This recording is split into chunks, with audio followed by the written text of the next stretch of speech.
Bien-aimés, frères et sœurs, bonjour à nous tous. J'espère que vous allez bien.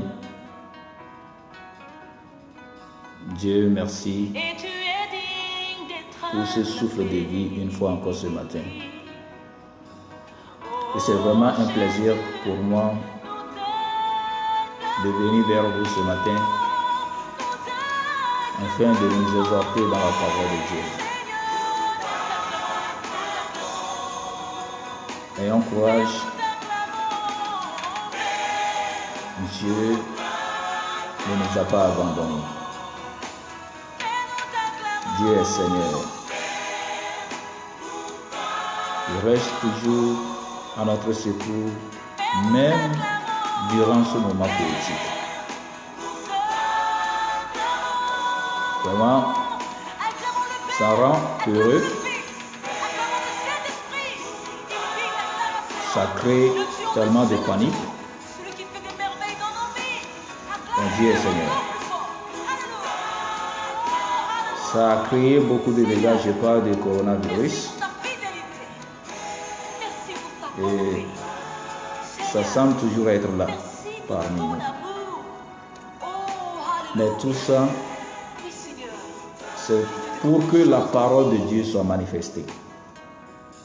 C'est pour que la parole de Dieu soit accomplie. Ce matin, ouvrons nos cœurs vers le Seigneur qui est notre secours.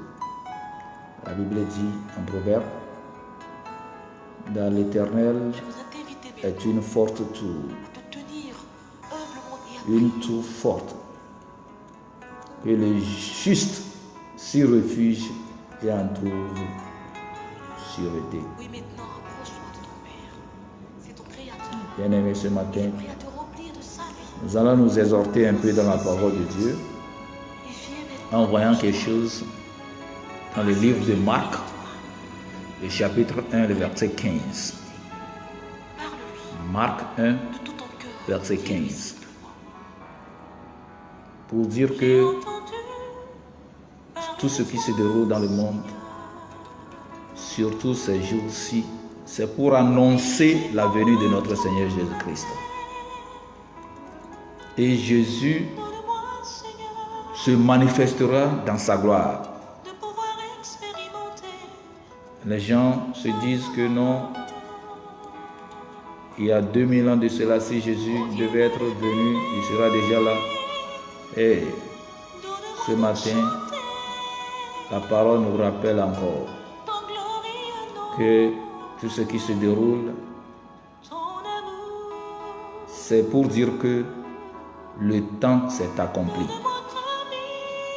Ce temps qui devait venir avant la venue de notre Seigneur Jésus-Christ est accompli. Et le royaume de Dieu s'est approché. Que tout un chacun de nous, vous et moi, on doit faire part d'eux. Croyons ça. C'est la parole de Dieu. Et la parole dans sa plénitude se manifestera. Dans tout ce qui se déroule, c'est pour annoncer la venue de notre Seigneur Jésus-Christ. Parce que le temps s'est accompli. Où le royaume de Dieu s'est approché. D'où? De nous. Donc même durant ce moment critique, ce que nous devons faire, c'est de continuer à chercher la face de notre Seigneur Jésus-Christ. Continuer à aimer sa présence. Humilier devant nous. Humilier devant lui. Prier, chercher sa face. Donc, lisons Marc 1, le verset 15. Et disant, le temps est accompli et le royaume de Dieu s'est approché. Repentez-vous et croyez à l'évangile. La parole de Dieu. Marc 1, 15. Et disant, le temps est accompli et le royaume de Dieu s'est approché. Repentez-vous et croyez à l'évangile. Donc tout, c'est pour dire que ce temps est accompli et le royaume de Dieu s'est approché.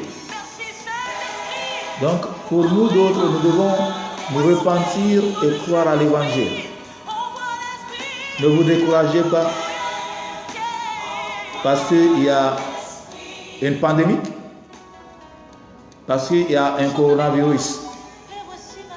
Croyez à l'évangile. Et le royaume de Dieu qui s'est approché de nous, qu'est-ce qui va se dérouler? Voyons quelque chose dans le livre d'Éphésiens, le chapitre 5. Éphésiens 5, le verset 27. Éphésiens 5, 27. Là, je lis.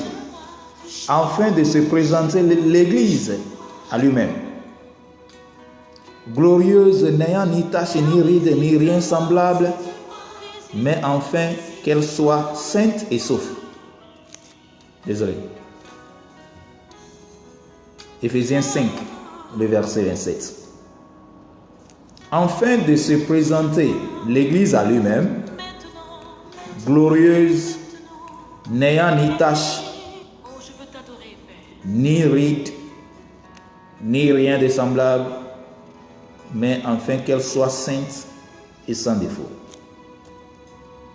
Donc Jésus, dans sa gloire, aura à présenter à lui-même une église glorieuse qui est ni tache, ni ride, ni rien de semblable, qui est sainte et sans défaut. Qui est l'église? C'est vous et moi qui sommes l'église, que Dieu dans sa gloire aura à présenter à lui-même. Donc, tout ce qui se passe, c'est un rappel de se préparer à être une église glorieuse, afin que Dieu dans sa gloire aura à nous présenter à lui-même. Et comme la Bible dit, c'est une église glorieuse qui sera présentée. Et une église glorieuse, c'est une église ni tache, ni ride, ni rien de semblable. C'est une église qui est sainte, sans défaut. Mes frères et sœurs, Dieu nous rappelle ce matin que le temps est accompli et le royaume de Dieu s'est approché. Ce serait trop tard si on ne se repent pas et si on ne croit pas à l'évangile.